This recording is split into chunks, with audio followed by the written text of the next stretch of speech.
Very nice. So yeah, a couple of really solid players here as we're going into the second match here. So Tyra does take the first game. It'll be Tyra versus Nakraka going into Metalopolis here. Metalopolis selected by Nakraka on this draw as it is remaining in the map pool.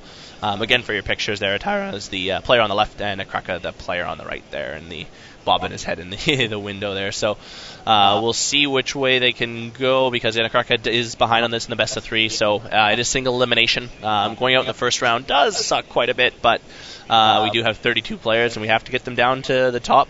Basically the top 1 or 2 by the end of the day, so I'm looking forward to seeing how the next couple matches pan out as we are on Metalopolis, of course, as mentioned. Nakraka getting the northern spawn as the blue Protoss, and in the south we have Tyra spawning as the red Terrans. We have cross positions here on Metalopolis. Will be, I think, up their alley, as the first game did show a little bit more of a macro style, and I'm guessing they'll be favorable here when they do learn the positions and get their scouts off. This is, of course, the grand finals. Yeah.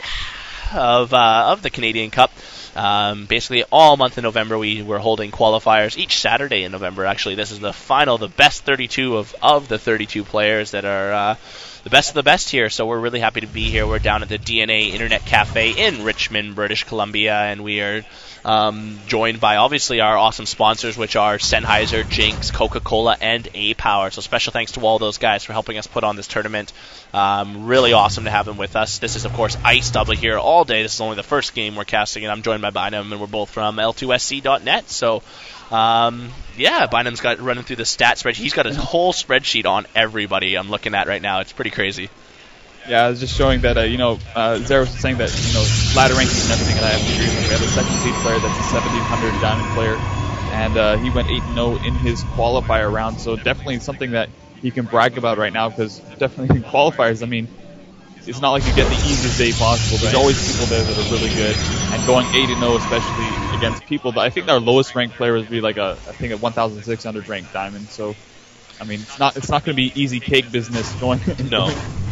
Any of these players, especially during the qualifiers. So Taya here with a barracks and a refinery, and going to be mining from that refinery. Hopefully he'll get enough gas in time to get that tech lab up and running as soon as the barracks comes out. But we do see a command from the Terran player as well as the gateway just popping out there for Nakraka, as well as a Cybercore as the 18 mark. So pretty standard here from a Protoss player. Normally we will see that 18 Cybercore, and then shortly after we'll see the second assimilator as the SCV from Taya trying to mine the wrong type of minerals.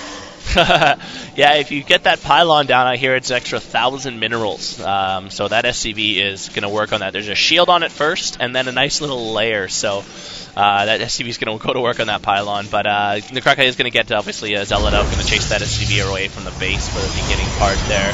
Nakraka also just setting up, again, a pretty standard opening. If we check the income, he is burning most of his Chrono Boost again on his probes, not really devoting or saving anything particularly for the Warp Gate. So showing that he is going to try to... Oh, there goes the first one on the Stalker. So just basically saving up as much as he can there for that. So that's really good to see. Tyra doing the same kind of thing, getting his factory set up. This time, obviously, getting a lot more tech. He is supply blocked as that supply depot is just finishing. So it's really good to have that. The trophy was just dropped off by Dustin from VS. I don't know where all my co-workers went. There's Chris right there. So Dustin's going to poke him, and factory is getting set up here for Tyra, as we just mentioned. So really good to see, actually. Tyra's getting on double gas, actually, a lot quicker here. Nakraka a little bit behind in terms of his gas, so they are going to get... we'll see probably maybe a Banshee here from Tyra, I think, maybe.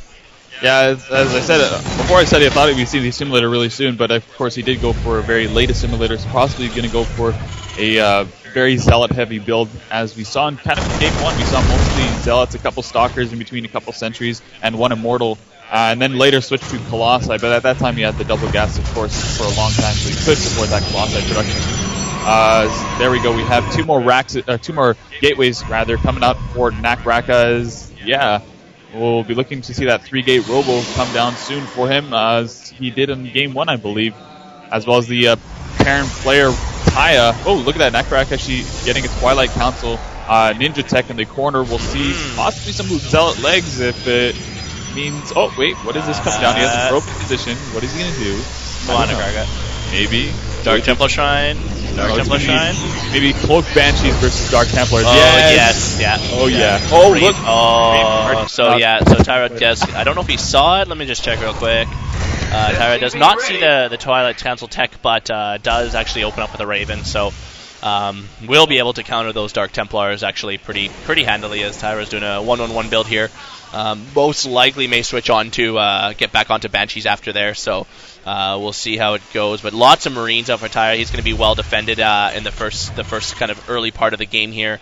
We'll see which way they go. Nakraka does have his warp case finished. He is warping in on the low ground. Hasn't really decided. Neither player actually getting an expansion, despite the positions here, despite the first game. Nakraka is going to put a forward pylon in here and look to wait for that to finish up. He's really gas tapped. We were talking about this today, how viable Dark Templars are going to be, and I personally believe the gas demand on those forces you into a Dark Templar and Zealot, which against a Terran player, Stim, and a Raven is going to just destroy your entire army. So maybe not. We'll see if it can be executed well. Dark Templars don't allow you to get the sentries that you need to properly counter the Terran, in my opinion. But Banshee is going to come out for Tyra. No cloak or anything yet. Still just producing primarily just tanks actually coming out, and siege mode has not started yet either. So balanced army, but going to be able to defend this as the first Dark Templar does reach the front of Tyra, but the Raven is in a perfect position to spot that.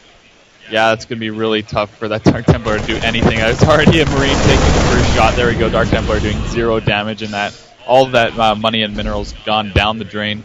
As you're saying, Dark Templars against a Terran player who has the option of going for the Ravens a lot, actually. As I've seen it in yesterday, especially, we saw I think four games where a Terran player went for Raven, even sometimes Raven first, and they were using that to get rid of observers, and in case of the fact of the time where Dark Templars were being used by the Protoss player, at least the Terran player had that Raven ready to go, as Banshee with no cloak is about to go to the rear of Nakraka's base. Hopefully he will have enough APM to build some Stalkers and to go and defend against it as the scan goes down right down on Nakraka's army.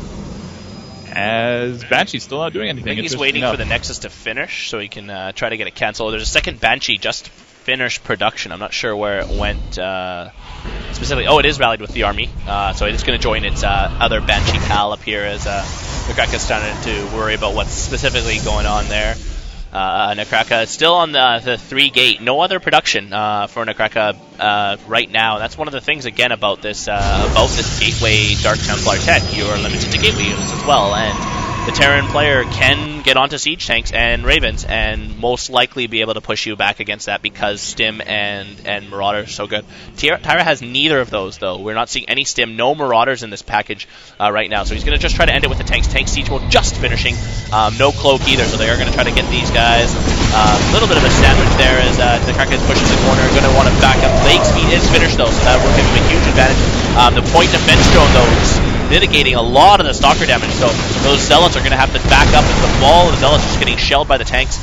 Tyra just poking back and forth as he is reinforcing more Marines, more tanks, and more Banshees. This seems to be his combination. It's going to be working pretty well as this point defense drone is still at half energy, so Stalker's not even able to do any damage at all just yet. Tyra, I think, would really have benefited from Stim as well as combat shields, but still a pretty good composition as Nakraka is being forced into this. The Banshee's just doing significant damage to basically everything that they touch. They're very good against all the gateway units of Nakraka. One tank does fall, second tank will fall here. This Zealot Lake speed is actually really helping clean up the Marines, but the Banshees do stay in play as the point defense drones are preventing damage from the Stalkers, so these Banshees are going to continue to harass. One very, very low Banshee needs to see that. He does have he's going to snipe the next one. Point defense drone goes down a little too late to defend the other Banshee. This point defense drone is going to eat up those remaining shots. It is out of energy, but it does clean up one Stalker first. Stalker's not really focusing fire there, attacking each target, so it's a 1-8 loop there. And he is going to start losing some drones for this, as the point defense drone is going to soak up one more shot now. It's going to be engaged the next Stalkers. Tyra's not really going to be doing anything. Needs to back up on this yet. He's going to try to reinforce here, taking a shot at the point defense drone before get out of there and repair that Banshee. Tyra, don't stay around here. This point defense drone is at full health, so maybe he's trying to bait him. Very good thing, and then the defense rate for that point defense drone just to kind of bait those Stalkers in. So actually pretty smart there. So thank you. I just received the Gatorade. Tyra is still macroing up here, getting a couple more racks and staying on to the same here, same play basically.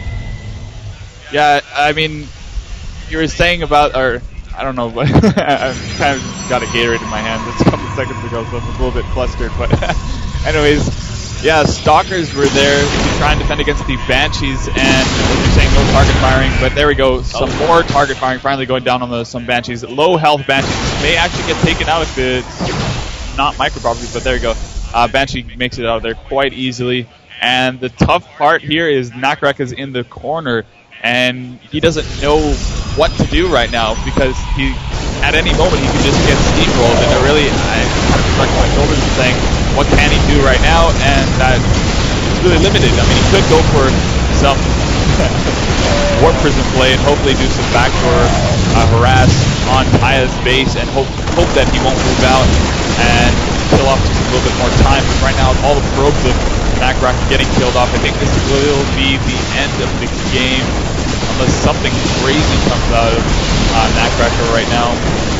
As even STVs joining into battle, trying to kill everything possible. The Nexus will go down. Two warp gates being corner boosted, but at the same time, something will be coming out of them as even Nakraka doesn't have the economy to support that many gateways, both of them unpowered, of course, as well as the robotics facility just about to go down for 2 Banshees. Stim, interesting enough, just about halfway done, but there we go. Nakraka, well played, good game, and this is a quick 2-0 here. Nakraka was eliminated from the